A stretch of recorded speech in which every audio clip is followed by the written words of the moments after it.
Hi. In this lecture, we'll talk about oral structures and functions. We'll discuss the main orofacial structures and talk about how they contribute to all the functions of the orofacial complex. First, we'll talk about the major functions, and then we'll talk about structures and relate them back to the functions that they provide. The first and perhaps most obvious is food and drink intake, or ingestion. We all use our mouths to eat. Our upper and lower jaw, the musculature surrounding it, and our teeth are all essential for ingestion.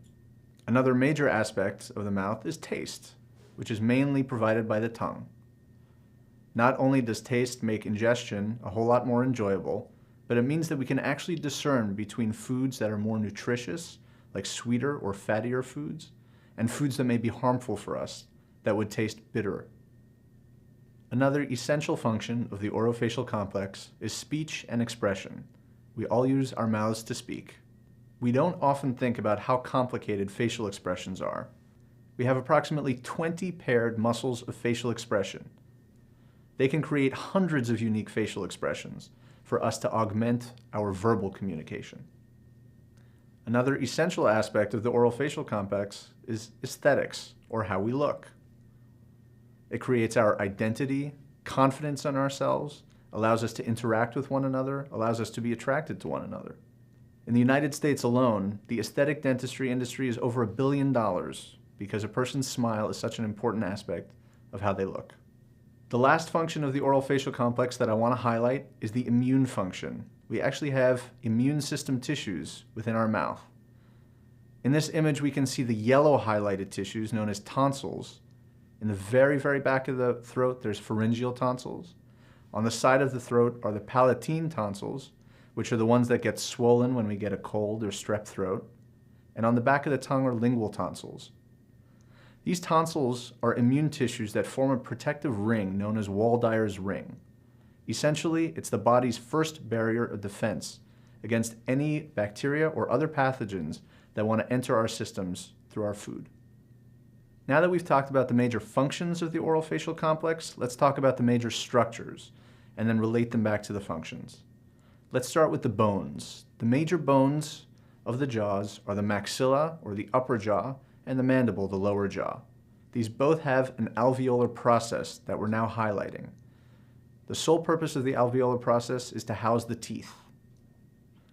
Like we touched upon previously, the jaws and the teeth are absolutely essential for eating.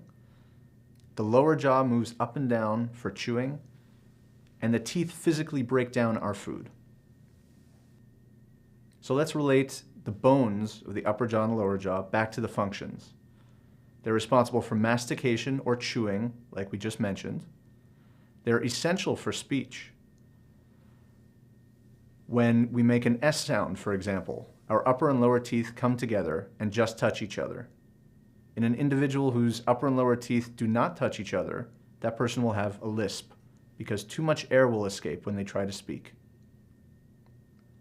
Upper and lower jaws are also essential for facial expression, indirectly through the muscles that overlie them. The maxilla, the upper jaw, or the bone highlighted in the peach color in this image, extends posteriorly to form the hard palate, or the roof of your mouth. The hard palate is essential because it forms a barrier between the oropharynx and the nasopharynx, or the oral cavity and the nasal cavity. It extends posteriorly to the soft palate. The soft palate is also essential to forming this barrier. When we swallow, the soft palate presses up against the back of the nasopharynx. Without that, the pressure of swallowing would force food up into the nasal cavity. This image is just to highlight that the bones of maxilla extend to form other orofacial structures as well. The topmost portion of the maxilla actually forms a part of the orbital wall. The upper jaw gets extensive nervous innervation. These nerves are mostly running to the teeth to provide them with sensation. They also run to the overlying structures of the teeth, such as the gums and the soft tissues. Now let's talk about the lower jaw, or the mandible. It also has an alveolar process, which houses the teeth. The mandible has many lines, grooves, and spaces to accommodate attachments for muscles and space for glands to sit. Here we're highlighting the external oblique ridge, which is important because it's the site of attachment of an important muscle. This muscle is the buccinator, or the cheek muscle. Here we're looking at the posterior aspect of the mandible, as if we were behind it looking towards it. We can see these bony protrusions called the mental spines. These are also sites for muscle attachment. In this cross-section of the mandible, we can see where the muscles attach to those mental spines.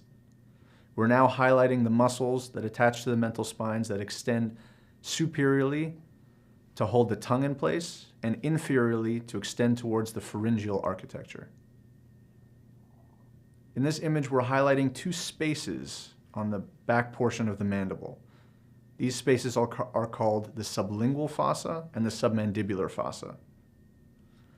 These fossa are important because they house salivary glands, the sublingual salivary gland and the submandibular salivary gland.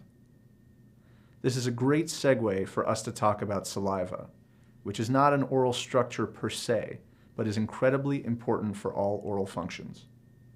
Firstly, it is a lubricator, and it is very, very difficult to chew without saliva to lubricate our food. Its second function is that it has a lot of minerals to keep our teeth healthy. It is hypermineralized, which means that it bathes the teeth in a constant stream of minerals so that the teeth do not lose minerals and become soft. It's also essential for our immune system, as our saliva has antibacterial and antiviral functions. Lastly, it is the starting point of digestion. We often think about digestion starting in the stomach, but in fact it starts in the mouth, with the mechanical digestion by teeth and the beginnings of chemical digestion by saliva. Since we were talking about salivary glands, I just want to highlight the third major salivary gland, which is the parotid gland. It sits outside of and just behind the mandible. The parotid gland, submandibular, and sublingual glands are our major salivary glands. Coming back to the mandible, let's highlight this triangular protrusion called the coronoid process. This is another very important site of attachment for a muscle. The muscle is called temporalis because superiorly it attaches to the temporal bone of the skull. This is one of our 4 muscles of mastication, and its function is to raise the mandible for chewing. Other muscles of mastication include the masseter and medial pterygoid muscles, which are also used to raise the mandible for chewing. Lastly, we have the lateral pterygoid muscle, which is the only muscle mastication used to depress the mandible or open the jaws. As you can see, it extends posteriorly and attaches to the topmost portion of the mandible known as the condyle. When it flexes, it pulls the condyle out of its socket to open the jaws. Since we're talking about the condyle, that's a great segue to talk about the joint of the mandible. This is known as the temporomandibular joint because it's between the mandible on the bottom and the temporal bone of the skull on top. Like any other joint in the body, it's got a disc made of cartilage to cushion between the two bones. This disc is incredibly important because it has a lot of sensory innervation, and if there's any pathology associated with the disc, it can be very, very painful. Just like the maxilla, the mandible also has extensive innervation. We can see highlighted the inferior alveolar nerve running through the mandibular canal and supplying sensation to the teeth, the overlying gums, and some of the overlying soft tissues. Now that we've discussed the bones of the orofacial complex, I'd like to draw us back to the musculature. We already saw buccinator, and now I'd like to highlight just how many muscles of facial expression there are. We mentioned that there are 20 paired muscles of facial expression. The tongue is another incredibly important orofacial structure. It in and of itself is also a muscle, but it's an intraoral muscle, and it contributes to almost every aspect of the orofacial complex that we've been talking about. Firstly, it is almost solely responsible for taste, as most of our taste buds lie on the top surface of our tongue. Secondly, the tongue is very important for eating because it helps direct food towards our teeth for chewing. It's also very important for our immune system. We mentioned that at the very, very back portion of the tongue, we have lingual tonsils, which form part of Wall-Dyer's ring. And again, that's a protective shield in our body against any pathogens that are trying to enter our body through our food. Last but certainly not least, our tongue is absolutely essential for speech, and we know that individuals who don't have a tongue cannot form words properly. In this segment, we've talked about essential oral structures and their functions. We've talked about the maxilla and the mandible, the upper and lower jaw, how they help with chewing, and how they house the teeth. We've talked about the muscles of facial expression, the tongue, which is also a muscle, and the salivary glands.